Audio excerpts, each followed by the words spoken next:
Hello students, तो next तुम्हारे social science परीक्षा आহি আছে। तो सोशल साइंस परीक्षार कारण सबरे भय लगी আছে। तो तुम्हारे বাবে আমি কমন কুৱেশ্যন উইথ এনসাৰ লৈ আনিছো। তো এনসাৰ লৈ আনিছো যাতে তোমালোকৰ প্ৰবলেম নহয়, এই পইণ্টখিনি মনত ৰাখিবা, তোমালোকে কৰিব পাৰিবা। আৰু সোশিয়েল সাইন্সে ইমান টান ভাবি আছা, সিমান টান নহব, তোমালোকে ইজিলি কৰিব পাৰিবা। যেনেকৈ ইয়াত তোমালোকে চাব পৰা সিপাহী বিদ্ৰোহ কিয় বিফল হৈছিলে, ৰিভল্ট অফ 1857 কিয় ফেইল হৈছিলে। তো সেই কুৱেশ্যনটো সুধিছে। তো সেই গোটেইখিনি আমি উইথ এনসাৰ ডিছকাছ কৰিম। কাৰণ চোৱা আছামিজত তোমালোকৰ ডাইৰেক্ট কমন আহি গ'লগৈ হয়। তাৰপিছত ইংলিছ কি হ'ব, ইংলিছৰো তোমালোকৰ কমন আহিব, বাট লেংগুৱেজটো অকণমান ঘূৰাই পকাই দিব, তাকে বহুতে ভাবিব যে হাৰ্ড হৈছে নেকি। কিন্তু আচলতে এনসাৰখিনি একে থাকিব, এনসাৰটো তোমালোকৰ কমনে থাকিব ইংলিছতো। তো সেইটো কাৰণে তোমালোকে ইংলিছৰ কাৰণে ভয় খাব নালাগে। তাৰপিছত ইংলিছখন তোমালোকৰ ঠিকে যাব। এতিয়া বহুতৰ ভয় ক'ত আছে, সিহঁতৰ ভয় আছে ছ'চিয়েল সাইন্সত। মেথছৰ কাৰণ তোমালোকৰ কমনে আহিব, কিন্তু ছ'চিয়েল সাইন্সত কি হৈছে ডাইৰেক্ট কুৱেশ্যন নাহে আজিকালি।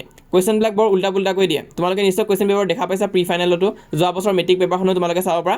আৰু 3-4টামান আউট কুৱেশ্যন দিবই। আউট কুৱেশ্যন মানে এক্সাৰচাইজতো নাই, প্ৰি ফাইনেল আদিতো নাই, সেইটো নিজে বনায়ে দিব। তো সেইখিনি কমন পেলাব নোৱাৰি, কিন্তু টপিকখিনি একে থাকিব। তো আজি আমি সেই টপিকখিনিয়ে ডিছকাছ কৰিম, কুৱেশ্যনৰ কিছুমান টপিক ডিছকাছ কৰিম। যেনেকুৱাকৈ এইটো ৰিভল্ট অফ 1857 কিয় ফেইল হৈছিলে, কিয় বিফল হৈছিলে, বা তোমালোকক বেলেগ কিবা কথাও সুধি দিব পাৰে, কিন্তু এই কথাখিনি তোমালোকে মনত ৰাখিবা। অসমত 1857 চনৰ সিপাহী বিদ্ৰোহ কিয় বিফল হৈছিল, 3টা কাৰণ লিখা। তো সিপাহী বিদ্ৰোহ কোনে নেতৃত্ব দিছিলে, মণিৰাম দেৱানে নেতৃত্ব দিছিলে। ইয়াত তোমালোকে ইংলিছখিনিও চাবা, লেড প্ৰাইমেৰিলি বাই মণিৰাম দেৱান। আৰু কি কাৰণত ফেইল হৈছিলে, 3টা কাৰণ মনত ৰাখিবা। এটা হৈছে লেক অফ অৰ্গেনাইজেশ্যন এণ্ড চিক্ৰেচি, এটা হৈছে lake of support from local elite, এটা হৈছে মিলিটেৰী উইকনেছ। ইংলিছখিনিও চোৱা, অসমীয়াখিনিও চোৱা, এনচাৰটো মই ইয়াত লিখিয়ে দিছোঁ, দুটাৰে এনচাৰ দিয়া হৈ আছে। তো ইংলিছ মিডিয়ামখিনিও পঢ়িবা। The rebels fail to maintain secrecy, the British intercepted letters send by Maniram Dewan to his associates in Assam which expose the entire plan before it could execute. মানে প্লেনটো চিক্ৰেট ৰাখিব লাগিছিলে, কিন্তু সেইটো লিক হৈ গ'লগৈ। যিখিনি লেটাৰ সিহঁতে পঠাইছিল সেইখিনি ব্ৰিটিছবিলাকে আগতে ইণ্টাৰচেপ্ট কৰি ল'লে। তো অসমীয়াত কি হ'ব চোৱা, সংগঠন আৰু গোপনীয়তাৰ অভাৱ। তো যোনখিনি লুকাই ৰাখিব লাগিছিল লুকাই ৰাখিব নোৱাৰিলে। বিদ্ৰোহসকলে গোপনীয়তাৰ ৰক্ষা কৰাত ব্যৰ্থ হ'ল। মণিৰাম দেৱানে তেওঁৰ সহযোগীসকলক পঠোৱা চিঠিবোৰ ব্ৰিটিছৰ হাতত পাইছিল, যাৰ ফলত আঁচনিখন কাৰ্যকৰী হোৱা আগতে ধৰা পৰিল। আৰু নেক্সট পইণ্টটো হৈছে lake of support from the local elite. আৰু লোকেল মানুহবিলাকে, যোনখিনি মিডিল ক্লাছ মানুহ আছিল এডুকেটেড, আৰু যোনবিলাক মানে অকণ ইনফ্লুৱেঞ্চ থকা ফেমিলি আছিল, সিহঁতে ছাপৰ্টে নকৰিলে এই ৰিভলিউশ্যনটো। তো অসমীয়াটো ধুনীয়াকৈ দিয়া আছে, তোমালোকে চাব পৰা যে মধ্যবিত্ত শ্ৰেণীৰ মানুহখিনিয়ে আৰু বহুতো প্ৰভাৱশালী মানুহে বিদ্ৰোহক সমৰ্থন নকৰিলে। আৰু সিহঁতৰ মতে ব্ৰিটিছসকলৰ শাসনহে আহোম শাসনতকৈ বেছি সুবিধাজনক আছিলে। তো মই একদম লাইন বাই লাইন পঢ়ি দিয়া নাই, হ'লেও চাই যোৱা। তো ইয়াত তোমালোকে 3 নম্বৰটো চোৱা। 3 নম্বৰটো হৈছে military weakness. The rebel lack sufficient arms ammunition and a unified military command. তো সিহঁতৰ কি হৈছিলে, ছাফিচিয়েণ্ট মানে আৰ্ম আৰু এমুনেশ্যন নাছিলে।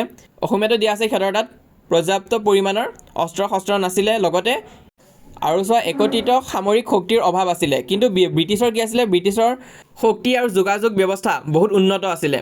ইয়াত জাষ্ট মই তোমালোকক আভাস এটা দিব চেষ্টা কৰিছোঁ, মই একদম তোমালোকক মুখস্থ কৰাই দিব যোৱা নাই, কাৰণ এই পইণ্টখিনি মনত ৰাখিবা, তেতিয়া তোমালোকে নিজে লিখিব পাৰিবা।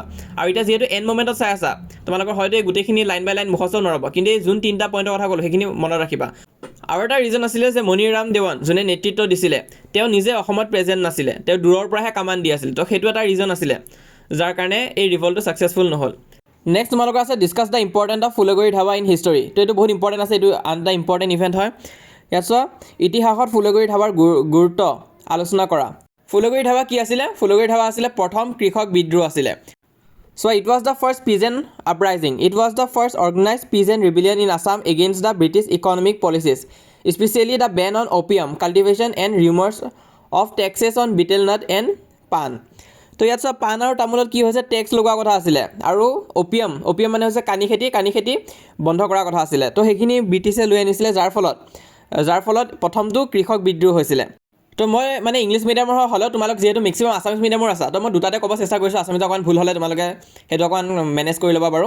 তো ইয়াত তোমালোকে চোৱা কি দিছে, প্ৰথম কৃষক বিদ্ৰোহ আছিলে ব্ৰিটিছৰ অৰ্থনৈতিক নীতি, যেনেকুৱাকৈ তোমালোকৰ বিশেষকৈ কানি খেতি বন্ধ আৰু তামোল পাণৰ ওপৰত কৰ লগোৱাৰ উৰা বাতৰিৰ বিৰুদ্ধে ই আছিল অসমৰ প্ৰথমটো সংগঠিত কৃষক বিদ্ৰোহ। তাৰপিছত নেক্সট তোমালোকে চোৱা, মাছ পাৰ্টিচিপেশ্যন ইট শ্ব'জ the strength of common people. তো ইয়াৰ আগত আমি যোনটো ৰেভল্ট পঢ়িলোঁ, ৰেভল্ট অফ তোমালোকৰ 1857, তাত কি হৈছিলে, মানুহে ইমান আগভাগ লোৱা নাছিলে। কিন্তু ইয়াত তোমালোকে চোৱা, ইট শ্ব'জ the strength of common people mostly the Tiwa community and their ability to change the British administration through Raij Mel. আৰু মানুহবিলাকে ৰাইজ মেলো পাতিছিলে। চ' ইয়াত গণ অংশগ্ৰহণ, এই বিদ্ৰোহত জনসাধাৰণ বিশেষকৈ টিৱা সম্প্ৰদায়ৰ শক্তি আৰু ৰাইজ মেলৰ জৰিয়তে ব্ৰিটিছ প্ৰশাসনক প্ৰত্যাহ্বান জনোৱাৰ সমতা প্ৰদৰ্শন কৰিছিল। তাৰপিছত নেক্সট হৈছে ইনস্পিৰেশ্যন ফৰ ফিউচাৰ ৰিভল্ট, আৰু ফিউচাৰ যিবিলাক তোমালোকৰ বিদ্ৰোহ হ'ল সেইবিলাককো ইনস্পায়াৰ কৰিছিলে। তো ইয়াত তোমালোকে এইটো কিন্তু ব্ৰুটেলি ছাপ্ৰেছ কৰি দিয়া হৈছিলে। এই বিদ্ৰোহ কঠোৰ হাতেৰে দমন কৰিছিল, তথাপিও ই পৰৱৰ্তী সময়ত পথৰুঘাট আৰু ৰঙিয়া কৃষক বিদ্ৰোহৰ বাবে এক পটভূমি তৈয়াৰ কৰিছিল। তো সেইটো চাবা। নেক্সট হৈছে চোৱা, what is meant by conservation of resource, discuss its need. সম্পদ সংৰক্ষণ বুলিলে কি বুজায়, ইয়াৰ প্ৰয়োজনীয়তা আলোচনা কৰা।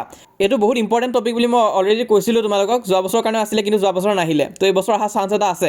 তোমালোকে চাবা ইয়াৰ মানে কিয় আমি কনজাৰ্ভেশ্যন অফ ৰিচোৰ্চ কিয় কৰিব লাগে আৰু কনজাৰ্ভেশ্যন ৰিচোৰ্চ কি হয় সেইটো চাব লাগিব। সম্পদ সংৰক্ষণ মানে কি বুজা তোমালোকে। ইয়াত চোৱা, conservation of resource refer to planned and judiciary use of natural resources. সম্পদ সংৰক্ষণ মানে হৈছে প্ৰাকৃতিক সম্পদসমূহ অপচয় নকৰাকৈ পৰিকল্পিত আৰু মিতব্যয়ীভাৱে ব্যৱহাৰ কৰা, যাতে সেইবোৰ ভৱিষ্যত প্ৰজন্মৰ বাবে উপলব্ধ থাকে। আৰু ইয়াৰ প্ৰয়োজন কিয়, ইয়াত তোমালোকে চোৱা, কাৰণ তাৰ সীমিত ভাণ্ডাৰ আছে, লিমিটেড ছাপ্লাই আছে। মানে তোমালোকে যদি ব্যৱহাৰ কৰি থাকা সেইবোৰ শেষ হৈ থাকিব, সেইবোৰ লিমিটেড কোৱান্টিটিতহে আমাৰ পৃথিৱীত পোৱা যায়। নেক্সট হৈছে মেইনটেইন ইক'লজিকেল বেলেঞ্চ। তো চোৱা, over exploitation leads to environmental issue like global warming. তো ইন্ধন আৰু খনিজ পদাৰ্থৰ যদি বেছিকৈ অত্যাধিক ব্যৱহাৰ কৰা হয় তেনেহ'লে গোলকীয় উষ্ণতাও বৃদ্ধি হয়। আৰু 3 নম্বৰ পইণ্টটো মনত ৰাখিবা যে ভৱিষ্যত প্ৰজন্মৰ বাবে আমাৰ উত্তৰ পুৰুষেও যাতে তেওঁলোকৰ প্ৰয়োজনসমূহ পূৰণ কৰিব পাৰে। ইয়াতো ইংলিছতো আছে চোৱা, future generation we must save resource to ensure that our future generation can meet their basic need. তো অভাৰঅল 3টা বস্তু মনত ৰাখিব লাগিব। এটা হৈছে বস্তুবিলাক লিমিটেড আছে, মানে যদি তোমালোকে ব্যৱহাৰ কৰা তেনেহ'লে শেষ হৈ যাব। নেক্সট পইণ্ট হৈছে সিহঁতক যদি বেছি ইউজ কৰা হয় তেনেহ'লে বহুতো প্ৰব্লেম সৃষ্টি কৰে, যেনে গ্ল'বেল ৱাৰ্মিং, তাৰপিছত ডিফৰেষ্টেশ্যন মানে গছ গছনি কটা হয় সেইবিলাকৰ বাবে, তাৰপিছত লছ অফ বায়'ডাইভাৰ্চিটি। আৰু 3 নম্বৰ পইণ্ট যোনটো মষ্ট ইম্পৰ্টেণ্ট হয় সেইটো হৈছে যে আমি যদি এতিয়াই যদি বহুত বেছিকৈ ব্যৱহাৰ কৰোঁ তেনেহ'লে আমাৰ ফিউচাৰ জেনেৰেশ্যনৰ কাৰণে একো নাথাকিব। নেক্সট তোমালোকে ৰাইচ মিলৰ বিষয়ে চাবা। Write in brief about role of Raij Mel people's assembly towards peasant revolt in Assam. অসমৰ কৃষক বিদ্ৰোহত ৰাইচ মিলৰ ভূমিকা চমুকৈ লিখা। ৰাইচ মিলৰ ভূমিকা কি আছিলে? Raij Mel played a crucial role in organising and sustaining peasant uprising in Assam during the 19th century। প্ৰথম পইণ্ট মনত ৰাখিবা যে platform for protest. Raij Mel served as traditional democratic assembly where villagers gathered to discuss common grievances against British land, revenue policy and increased taxes. আৰু ৰাইচ মিলবিলাক কি আছিলে? ইয়াত চোৱা তোমালোকে প্ৰতিবাদৰ মঞ্চ আছিলে। নেক্সট পইণ্ট হৈছে collective decision making. They were nerve centre for planning revolt like those in Phulaguri and Patharughat were decision were made collectively by the community. ইয়াত তোমালোকে চোৱা, সামূহিক সিদ্ধান্ত গ্ৰহণ। ফুলগুৰি ধাবা আৰু পথৰুঘাট ৰণ আদিৰ দৰে বিদ্ৰোহসমূহৰ পৰিকল্পনা এই ৰাইচ মিলসমূহতে সামূহিকভাৱে কৰা হৈছিল। Social mobilisation. The Raij Mel enforce social boycotts again এনিৱান cooperating with British and provided a sense of unity and leadership to the unorganised farmer. আৰু কি হৈছিল ৰাইচ মিলবিলাকত, যদি কোনোবাই ব্ৰিটিছৰ ছাপৰ্ট কৰিছিলে, ব্ৰিটিছৰ লগত মিলি আছিলে, তেনেহ'লে তেওঁক গোটেই সমাজৰ পৰা বহিষ্কাৰ কৰিছিল, বয়কট কৰিছিলে। সামাজিক একত্ৰীকৰণ। ৰাইচ মিলসমূহত ব্ৰিটিছক সহায় কৰা থলুৱা লোকসকলক সামাজিকভাৱে বৰ্জন কৰাৰ সিদ্ধান্ত লৈছিল আৰু কৃষকসকলক একত্ৰিত কৰি বিদ্ৰোহলৈ নেতৃত্ব দিছিল। নেক্সট ইম্পৰ্টেণ্ট কুৱেশ্যন হৈছে what are the principal aim of industrial and investment policy of Assam government announce in 2014।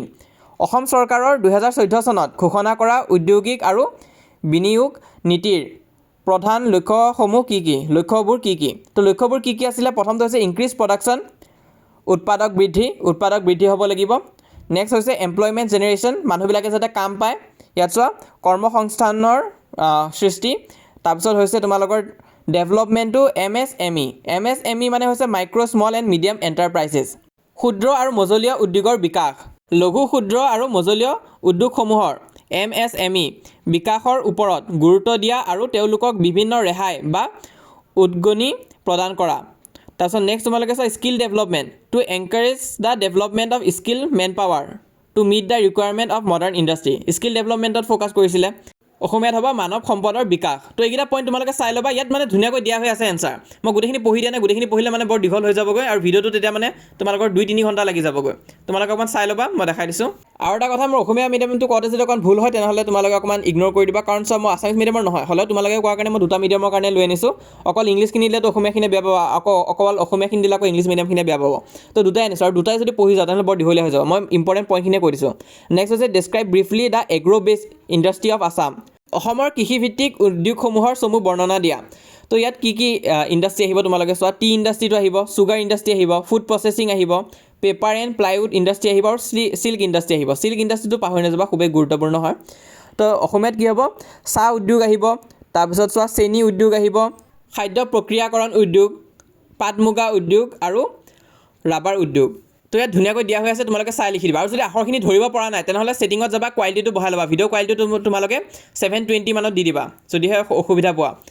Next তোমালোকে চোৱা, what was Gandhi Irwin pack, what are the term of this agreement. Gandhi Irwin চুক্তি কি, এই চুক্তিৰ চৰ্তসমূহ কি কি, তো সেইখিনি তোমালোকে চাব লাগিব, ইয়াত দিয়া আছে, তোমালোকে চাই ল'বা। এনেই কিন্তু 2 নম্বৰৰ কাৰণে আহে, যদিও ইয়াত অকণমান ঢেৰ পইণ্ট দিয়া হৈ আছে, তোমালোকে দুটামান চাই দিবা, কাৰণ 2 নম্বৰৰ কাৰণে আহে, আৰু সময় থাকিলেতো গোটেইখিনিয়ে চাই লোৱা।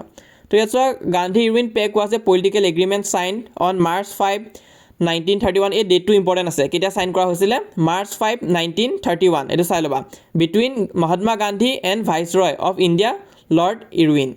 তো এই চুক্তিখন কেতিয়া হৈছিলে, ইয়াৰ ডেটটো হৈছে তোমালোকৰ 1931 চনৰ 5 মাৰ্চত। এইটো চাই ল'বা, কাৰ কাৰ মাজত হৈছিল, লৰ্ড আৰউইন, তো সেই সময়ৰ ভাইচৰয় আছিলে, আৰু মহাত্মা গান্ধীৰ মাজত হৈছিলে, সেইটো তোমালোকে চাবা। আৰু ইয়াৰ কি টাৰ্মছখিনি কি আছিলে, মানে ইয়াৰ চৰ্তসমূহ কি আছিলে, সেইখিনি ইয়াত দিয়া হৈ আছে। Withdraw of civil disobedience, the Congress agreed to suspend the civil disobedient movement, participation in round table conference, তাৰপিছত release of prisoners, right to make salt. তো এটা টাৰ্ম আছিলে যে আইন অমান্য আন্দোলন, যোনটো মহাত্মা গান্ধীয়ে কৰিছিল, সেইটো ছাছপেণ্ড কৰিব লাগিব। নেক্সট হৈছে ঘূৰণীয়া মেজ মেলত অংশগ্ৰহণ কৰিব লাগিব, আৰু বন্দীসকলক মুক্তি দিব লাগিব, সেইটো আছিলে। আৰু লাষ্ট হৈছে লোন প্ৰস্তুতৰ অধিকাৰ। তো ইয়াত দিয়া হৈ আছে গোটেইখিনিৰ কাৰণে অকণমান লাইন তোমালোকে চাব পাৰা। মই এনে কুৱেশ্যনখিনি তোমালোকৰ পইণ্ট ৱাইজ দিছোঁ, ছ'চিয়েলত যদি পইণ্ট ৱাইজ লিখা তেনেহ'লে নম্বৰ ফুল দিবই, তোমালোকক কাটিব নোৱাৰিব। নেক্সট ইম্পৰ্টেণ্ট কুৱেশ্যন হৈছে ৰাইট 3 কনচিকুৱেঞ্চেছ অফ গ্ল'বেল ৱাৰ্মিং, গোলকীয় উত্তাপ বৃদ্ধিৰ 3টা ফলাফল উল্লেখ কৰা। তো 3টা তোমালোকৰ ৰিজাল্ট লিখিব লাগিব, ফলাফল কি হ'ব। এটা হৈছে rising sea level, melting of polar ice caps and glacier cause sea level to rise. তো যোনখিনি আমাৰ প'লাৰ ৰিজন আছে, নৰ্থ প'ল ছাউথ প'ল, তাত কি হয়, বৰফখিনি গলিব আৰম্ভ কৰে, যাৰ ফলত চি লেভেলটো তোমালোকৰ ইনক্ৰিজ হৈ যায়। তো ইয়াত অসমীয়াটো দিয়া হৈ আছে সাগৰৰ জলপৃষ্ঠ বৃদ্ধি। নেক্সট হৈছে climate change, increase global warming temperature lead to extreme weather pattern such as severe drought, flood or unpredictable rainfall. তো অসমীয়াটো তোমালোকে চোৱা কি দিছে, জলবায়ুৰ পৰিৱৰ্তন হৈ যায়গৈ।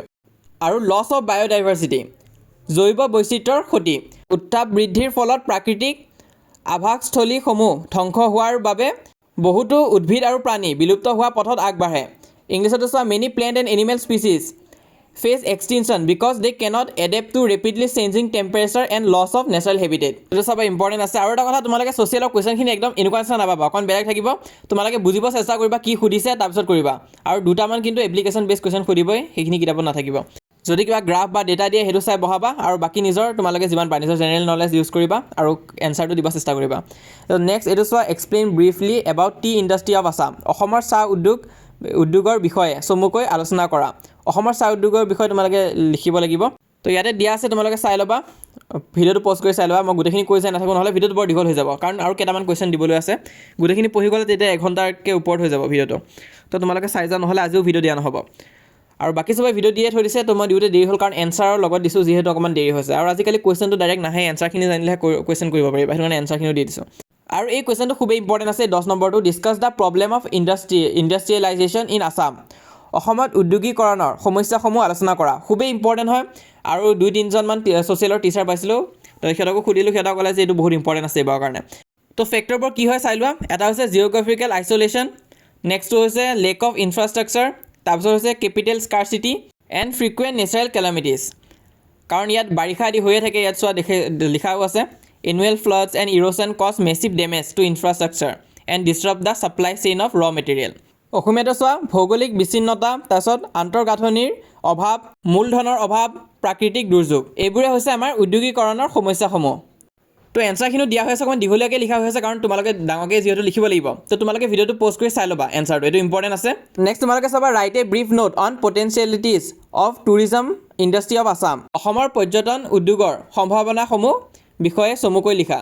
তো এইটো তোমালোকে চাবা, এইটো মই কৈ নাযাওঁ, দীঘলীয়া আছে, তোমালোকে নিজে চাই লোৱা। ইয়াত পইণ্টখিনি যিহেতু দি দিয়া হৈছে, তোমালোকে চাই লোৱা।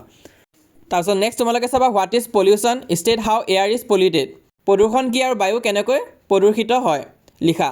তো এইটো তোমালোকে জানিবাই, এইটো ইমান এটা টান নহয়, তোমালোকে নিজে বনায়ো লিখিব পাৰিবা, ইয়াতো দিয়া হৈ আছে। যদি বুজি নোপোৱা তেনেহ'লে ইয়াৰ পৰা চাই ল'বা। তো এতিয়া মই গোটেইখিনি কৈ যোৱা নাই কাৰণ আৰু কিছুমান কুৱেশ্যন আছে, নহ'লে গোটেইখিনি শেষ কৰিব নোৱাৰিম। তো এইখিনি তোমালোকে চাই লোৱা, এনচাৰটো দিয়া হৈ আছে, তোমালোকে ভিডিঅ'টো প'জ কৰি দিবা, তাৰপিছত তোমালোকে চাই যাবা। তো এতিয়া আমি কৈছোঁ নেক্সট কুৱেশ্যনলৈ, সেইটো হৈছে define natural and human resources with example. Natural resource কি হয়? These are resource obtain directly from nature, যিবোৰ আমি সম্পদ ডাইৰেক্টলি নেচাৰৰ পৰা পাই যাওঁ, সেইবিলাক হৈছে নেচাৰেল ৰিচোৰ্চ। ইয়াৰ এক্সাম্পল কি হ'ব? ছ'লাৰ এনাৰ্জি, ৱাটাৰ পানী হয়, তাৰপিছত মিনাৰেল হয়, ফৰেষ্ট হয়, ফাৰ্টাইল ছইল মাটিও হয় আনকি। কিন্তু হিউমেন ৰিচোৰ্চ কি হয়? হিউমেন ৰিচোৰ্চ হৈছে teachers, doctors, engineer, skill labour, সেইবিলাকে হয়। তোমালোকে লিখি দিবা শিক্ষক, চিকিৎসক আদি, মানে যিবোৰ ৰিচোৰ্চ আমি হিউমেনৰ পৰা পাওঁ সেইবিলাক হৈছে হিউমেন ৰিচোৰ্চ। আৰু ইয়াৰ মাজত তোমালোকৰ ডিফাৰেঞ্চ সুধিব পাৰে, তোমালোকে চাই ল'বা। ইয়াত এনচাৰ ধুনীয়াকৈ দিয়া হৈ আছে, বহুত ইংলিছ মিডিয়াম, আছামিছ মিডিয়াম আছে, তোমালোকে চাই ল'বা। যদি ধৰিব পৰা নাই কোৱালিটিটো বঢ়াই ল'বা ছেটিঙত গৈ। নেক্সট এইটো ইম্পৰ্টেণ্ট আছে, what is resource? What are the difference between renewable and non renewable resource? সেইটো চাবা। সম্পদ বুলিলে কি বুজা? নৱীকৰণযোগ্য সম্পদ আৰু অনৱীকৰণযোগ্য সম্পদ, ইহঁত দুটাৰ মাজত পাৰ্থক্য লিখিব দিছে। ইয়াত ধুনীয়াকৈ দিয়া হৈছে। আৰু তোমালোকক যদি পাৰ্থক্য লিখিব আহে তেনেহ'লে যদি পাৰা তেনেহ'লে বক্স বনাই দিবা, বক্স বনাই লিখি দিবা, তেতিয়া এক্সামিনাৰে ভাল পাব আৰু নম্বৰ আৰু কাটিব নোৱাৰিব, এনেকুৱাকৈ দি দিবা যদি পাৰা। নেক্সট আছে explain the meaning of environmental problem. পৰিৱেশৰ সমস্যা মানে কি ব্যাখ্যা কৰা। তো এইটো তোমালোকে চোৱা, এনচাৰটো দিয়া হৈ আছে, কিবা নোৱাৰিলে কমেণ্টত সুধিবা। তাৰপিছত নেক্সট তোমালোকে চোৱা, right geographical division of environmental problem. ভৌগোলিক দিশৰ পৰা পৰিৱেশৰ সমস্যা কি কি ভাগত ভগাব পাৰি, সেইটো তোমালোকে চাবা। Write briefly about distribution of ocean and continents. মহাসাগৰ আৰু মহাদেশসমূহৰ বিতৰণ সম্পৰ্কে চমুকৈ লিখা, এইটো তোমালোকে চাবা, দিয়া হৈ আছে ধুনীয়াকৈ। তাৰপিছত নেক্সট এইটো ইম্পৰ্টেণ্ট আছে, এইটো চাবা। Explain briefly the different phases of partition of Bengal. বংগভংগ 4 দফীয়া আঁচনিখনৰ বিভিন্ন দফাসমূহৰ সম্পৰ্কে চমুকৈ লিখা, এইটো চাবা। নেক্সট তোমালোকে চাবা, হোৱাই ৱাজ ইণ্ডিয়া পাৰ্টিশ্যন। ভাৰত বিভাজন কিয় হৈছিলে সেইটো তোমালোকে চাবা। ডিভাইড এণ্ড ৰুল পলিচি, তাৰপিছত 2 নেশ্যন থিয়ৰী, কমিউনেল ৰায়ট আৰু মাউণ্ট বেটেনৰ কি প্লেন আছিল, গোটেইখিনি তোমালোকে চাবা। ইয়াত ধুনীয়াকৈ দিয়া হৈ আছে পইণ্ট, এই 4টা পইণ্ট ইম্পৰ্টেণ্ট আছে, চাই ল'বা। যদিহে এইটো আহি যায় তেনেহ'লে লিখি দিবা। তো 1 নম্বৰ কুৱেশ্যন আমি পঢ়িছিলোঁ যে ৰিভল্ট অফ 1857 ইন আছামৰ তোমালোকৰ ৰিজাল্ট কি আছিলে, কনচিকুৱেঞ্চেছ কি আছিলে। কিন্তু এতিয়া তোমালোকে চাব লাগিব ইম্পৰ্টেঞ্চ কি আছিলে, তাৰ ইম্পৰ্টেণ্ট কি আছিলে ইয়াত ধুনীয়াকৈ দিয়া হৈ আছে, তোমালোকে ইয়াৰ পৰা চাই ল'বা। নেক্সট তোমালোকে চাবা ৰিচোৰ্চ ইজ ডাইনেমিক। সম্পদ পৰিৱৰ্তনশীল, ব্যাখ্যা কৰা। তো এইটো তোমালোকে চাব লাগিব, ইম্পৰ্টেণ্ট আছে। ইয়াত এনচাৰখিনি লিখা আছে, লেফ্ট ছাইডে ইংলিছখিনি লিখা আছে, ৰাইট ছাইডে তোমালোকৰ আছামিজখিনি লিখা আছে, তোমালোকে চাই দিবা। এতিয়া মই যিহেতু সময় নাই, মই জাষ্ট দেখাই গৈ আছোঁ, কৈ দিয়া নাই এইটো। নেক্সট তোমালোকে চাবা analyse briefly the causes responsible for growth of population in Assam. অসমত জনসংখ্যা বৃদ্ধিৰ কাৰণবোৰ উদাহৰণসহ চমুকৈ আলোচনা কৰা। তো কি কি কাৰণ হয়? 2টা কাৰণ আছে। এটা হৈছে নেচাৰেল গ্ৰ'থ, সেইটো হৈছে ডিফাৰেঞ্চ বিটুইন বাৰ্থ ৰেট আৰু ডেথ ৰেট। যিমানবিলাক মানুহ জন্ম হয় তাতকৈ ডেথ ৰেটটো কম হৈ আছে, আৰু লগতে হেল্থ কেয়াৰো ভাল হৈছে সেইটো। আৰু নেক্সট হৈছে মাইগ্ৰেশ্যন। ওচৰৰ যিবিলাক দেশ আৰু কাণ্ট্ৰি আছে তাৰ পৰা কি হৈছে, বহুতো মানুহ অসমলৈ আহিছে, তো সেইটো এটা ডাঙৰ ৰিজন হয়। Countries like Bangladesh and other Indian state for tea garden, labour, trade and farming. তো এটা হৈছে স্বাভাৱিক বৃদ্ধি আৰু এটা হৈছে প্ৰব্ৰজন। তো এই দুটা হৈছে কাৰণ, অকণমান তোমালোকে এক্সাম্পলৰ সৈতে লিখিব লাগিব আৰু। তো এইখিনি কথা লিখি দিবা, ধুনীয়াকৈ দিয়া হৈ আছে। এইটো যদি আহি যায় তেনেহ'লে তোমালোকে পাবাই নম্বৰ, লিখি দিবা। আৰু এইটো যোৱা বছৰৰ কাৰণে মষ্ট ইম্পৰ্টেণ্ট কুৱেশ্যন আছিলে, এইবছৰ তোমালোকে চাই ল'বা, খুবেই ইম্পৰ্টেণ্ট হয়। প্ৰি বৰ্ডতো যোৱা বছৰ মানে গোটেইবিলাক বৰ্ডতে এই কুৱেশ্যনটো আছিলে, আৰু আগতে মানে মষ্ট ইম্পৰ্টেণ্ট কুৱেশ্যনে আছিলে। আজিকালি পেটাৰ্ণটো চেঞ্জ হৈছে কাৰণে ক'ব নোৱাৰি, কিন্তু আহি যাব পাৰে। সেইটো হৈছে এছিয়াৰ তোমালোকৰ ফিজিকেল কেৰেক্টাৰিষ্টিক সোধে। এছিয়া মহাদেশৰ প্ৰাকৃতিক বৈচিত্ৰ্যসমূহ চমুকৈ লিখা। কি কি মাউণ্টেইন আছে, মাউণ্টেইন চাবা তোমালোকে। মাউণ্ট এভাৰেষ্ট আছে, হিমালয় আছে। তাৰপিছত প্লেটু এণ্ড ডিজাৰ্ট কি কি আছে, মালভূমি আৰু মৰুভূমি কি কি আছে সেইটো সুধিছে। তাতো তোমালোকে লিখিব লাগিব কি কি আছে। গোবি ডেজাৰ্ট আছে, থাৰ ডেজাৰ্ট আছে, প্লেটছু তোমালোকৰ টিবেটিয়ান প্লেটছু আছে। তো ঠিক তেনেকুৱাকৈ লিখা হৈ আছে। ৰিভাৰ ছিষ্টেম কি কি আছে, নদী তন্ত্ৰ কি কি আছে সেইটো লিখিব লাগিব। গংগা আছে, ব্ৰহ্মপুত্ৰ আছে, এইবিলাক লিখি দিবা ধুনীয়াকৈ। আৰু আইলেণ্ড কি কি পায়, আইলেণ্ড তোমালোকৰ জাপান আছে, ইণ্ডোনেছিয়া আছে, ফিলিপাইন আছে, সেইবিলাক লিখিবা তোমালোকে। এইটো অকণমান চাবা, ইম্পৰ্টেণ্ট আছে। নেক্সট তোমালোকে চাবা what is man made resource, write in brief about its use with example. মানৱ সৃষ্টি সম্পদ কি, উদাহৰণসহ ইয়াৰ ব্যৱহাৰৰ বিষয়ে চমুকৈ লিখা। তো ইয়াত কি কৈছে, মেন মেড ৰিচোৰ্চ, মানৱ সৃষ্টি সম্পদ। সেইটো কি হয় আচলতে, যিবোৰ বস্তু মানুহে বনায়, যেনেকৈ building, road, machine, chemical, medicine, যি হয় আৰু সেইবিলাক হৈছে মানুহে বনোৱা বস্তু। তো ইয়াত উদাহৰণো দিয়া হৈ আছে, ঘৰ দুৱাৰ, ৰাস্তা ঘাট, আৰু ডেফিনেশ্যনো লিখা হৈ আছে, তোমালোকে চাবা। তো 5 নম্বৰটো চোৱা, briefly describe the roll of national Congress against partition of Bengal during স্বদেশী মুভমেণ্ট। তো ব্ৰিটিছসকলে যে পাৰ্টিশ্যন কৰিব ওলাইছিলে, কংগ্ৰেছে তাৰ এগেইনষ্ট কেনেকুৱাকৈ কৰিছিল সেইটো লিখিব লাগিব, ধুনীয়াকৈ দিয়া হৈ আছে। স্বদেশী আন্দোলনৰ সময়ছোৱাত জাতীয় কংগ্ৰেছে বংগ বিভাজনৰ বিৰুদ্ধে কি ভূমিকা পালন কৰিছিল। তো ইয়াত দিয়া হৈছে 3টা পইণ্ট দিয়া হৈছে, এইটো তোমালোকে চাবা। How did the non cooperation movement spread in Assam? অসমত অসহযোগ আন্দোলন কেনেকৈ প্ৰসাৰ লাভ কৰিছিল? তো সেইটো তোমালোকে চাবা, 3টা পইণ্ট দিয়া হৈ আছে, এইখিনি চাবা। নেক্সট কুৱেশ্যন তোমালোকে চোৱা, what are the prospect of economic development of Assam? অসমত অৰ্থনৈতিক উন্নয়নৰ সম্ভাৱনাসমূহ কি কি? সেইটো তোমালোকে চাবা। এই 28 নম্বৰ কুৱেশ্যনটো কিন্তু খুবেই গুৰুত্বপূৰ্ণ হয়। Why is the industrial development in the state of Assam still slow'? অসমৰ উদ্যোগিক বিকাশ এতিয়াও কিয় মন্থৰ হৈ আছে? তাৰ কাৰণসমূহ লিখা। তো সেই একে কাৰণখিনি হয়, আমি অলপ আগতে পাই আহিছিলোঁ যে ইয়াত কি আছে, জিঅ'গ্ৰাফিকেল আইচলেশ্যন, তাৰপিছত ইনএডুকুৱেট ইনফ্ৰাষ্ট্ৰাকচাৰ, অসমীয়াত আছে চোৱা ভৌগোলিক বিচ্ছিন্নতা, আন্তঃগাঁথনিক অভাৱ, মূলধনৰ অভাৱ আৰু প্ৰাকৃতিক দুৰ্যোগ। তো এইখিনি হৈছে ৰিজন যাৰ ফলত আমাৰ অসমৰ যোনটো ইণ্ডাষ্ট্ৰিয়েল ডেভেলপমেণ্ট হ'ব লাগে তেনেকুৱাকৈ হৈ থকা নাই, এই ৰিজনখিনিৰ বাবেই। তাৰপিছত আছে what is desert? Give the definition of desertification, also' mention causes of desertification. তো মৰুভূমি কাক বোলে এইটো চাবা তোমালোকে, তাৰ ডেফিনেশ্যনটো চাবা আৰু মৰুকৰণৰ কাৰণ দৰ্শাব দিছে, মানে কজ কি হয় সেইটো চাব দিছে। তো ইয়াত ধুনীয়াকৈ দিয়া হৈ আছে, প্ৰথম ডেফিনেশ্যনটো দিছোঁ, তাৰপিছত দিয়া হৈছে যে তাৰ কাৰণটো কি হয় সেইটো দিয়া হৈ আছে, তোমালোকে চাই ল'বা, ধুনীয়াকৈ ভিডিঅ'টো প'ষ্ট কৰি চাই ল'বা। নেক্সট কুৱেশ্যন আছে, what are the 3 main style of Indian sculpture? ভাৰতৰ ভাস্কৰ্যৰ শিল্পকলাৰ 3টা প্ৰধান শৈলী কি কি? এটা হৈছে নাগাৰা ষ্টাইল, এটা হৈছে দ্ৰাভিডা ষ্টাইল, এটা হৈছে ভেছাৰা ষ্টাইল। তো এই গোটেইখিনি চাই ল'বা তোমালোকে। তো বহুত মিডিয়াম দিয়া হৈছে, এইখিনি চাই ল'বা। এইটো পটককৈ সুধি দিব পাৰে তোমালোকক, আৰু এইখিনি MCQ হিচাপেও দি দিব পাৰে। তো সেইটো কাৰণে MCQ কিনো ইয়াৰ পৰাই দি দিব পাৰে। তো সেইটো কাৰণে MCQ কাৰণে তোমালোকে টেক্সটখিনি ভালকৈ পঢ়িবা। তাৰপিছত নেক্সট কি দিছে, describe the mineral resources of Assam? অসমৰ খনিজ সম্পদৰ বিষয়ে চমুকৈ লিখা। এইখিনি তোমালোকে চাবা কি কি আছে, কোল, নেচাৰেল গেছ, লাইমষ্টোন, সেইখিনি দিবা তোমালোকে। কি দিছে, কয়লা, তাৰপিছত প্ৰাকৃতিক গেছ আৰু চূণশিল। 32 নম্বৰ কুৱেশ্যন আছে, what were the initial programme of aggregation of partition of Bengal? বংগভংগ আন্দোলনৰ প্ৰাথমিক কাৰ্যসূচীসমূহ কি কি আছিল সেইটো লিখিব দিছে, সেইটো তোমালোকে চাবা কি কি আছিলে। তো এনচাৰ দিয়া আছে চাবা। এতিয়া আমি নেক্সট কুৱেশ্যনলৈ যাওঁ। What are the 2 main division of painting of India? Give example. ভাৰতীয় চিত্ৰকলাৰ প্ৰধান ভাগ দুটা কি কি? উদাহৰণ দিয়া। তো উদাহৰণ দিব দিছে, কি কি আছিল, ৱাল পেইণ্টিং আৰু এটা হৈছে মিনিয়েচাৰ পেইণ্টিং। ইয়াত কি দিছে, দেৱাল চিত্ৰ আৰু ক্ষুদ্ৰ চিত্ৰ। নেক্সট তোমালোকে চোৱা, give an account of the major natural resources of Asia and their utilisation? Asia মহাদেশৰ প্ৰধান প্ৰাকৃতিক সম্পদৰ বিতৰণ আৰু ব্যৱহাৰৰ এক খতিয়ান দাঙি ধৰা। তো কি কি আছে ইয়াত দিয়া হৈ আছে, ধুনীয়াকৈ চাই লোৱা তোমালোকে। মিনাৰেল অইল আছে, এগ্ৰিকালচাৰেল ৰিচ'ৰ্চেছ আছে, ফৰেষ্ট ৰিচ'ৰ্চেছ আছে আৰু ৱাটাৰ ৰিচ'ৰ্চেছ আছে। অসমীয়াত হ'ব তোমালোকৰ খনিজ তেল, তাৰপিছত কৃষিযুক্ত সম্পদ, বনজ সম্পদ আৰু জলসম্পদ, এইখিনি চাই দিবা তোমালোকে। নেক্সট তোমালোকে চাবা, মেনশ্যন 3 ৰিজাল্ট অফ স্বদেশী মুভমেণ্ট? স্বদেশী মুভমেণ্ট যে হ'ল তাৰ ৰিজাল্ট কি হ'ল সেইটো তোমালোকে লিখিব লাগিব। স্বদেশী আন্দোলনৰ 3টা ফলাফল উল্লেখ কৰা। কি আছিলে, ৰাইজ অফ নেশ্যনেল এডুকেশ্যন ভাল হ'ল, তাৰপিছত স্প্ৰেড অফ মাছ নেশ্যনেলিজম আৰু গ্ৰ'থ অফ নেশ্যনেল ইণ্ডাষ্ট্ৰি। ইয়াত তোমালোকে চোৱা, দেশীয় উদ্যোগৰ বিকাশ, তাৰপিছত জাতীয় শিক্ষাৰ প্ৰসাৰ আৰু এটা হৈছে গণ আন্দোলনৰ সূচনা। তাৰপিছত নেক্সট তোমালোকে 36 নম্বৰ কুৱেশ্যনটো চোৱা, what is conservation of resource? States briefly about 3 method of conservation of resource?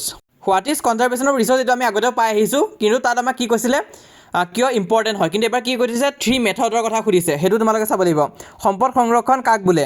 সম্পদ সংৰক্ষণৰ 3টা পদ্ধতিৰ বিষয়ে লিখা, আৰু 3টা পদ্ধতি কি হয় সেইটো লিখিব দিছে। তো এইখিনি তোমালোকে চাবা, ইম্পৰ্টেণ্টে আছে। তাৰপিছত নেক্সট তোমালোকে 37 নম্বৰ কুৱেশ্যনটো চোৱা, কি দিছে, describe the condition of art in the early days according to continental drift theory?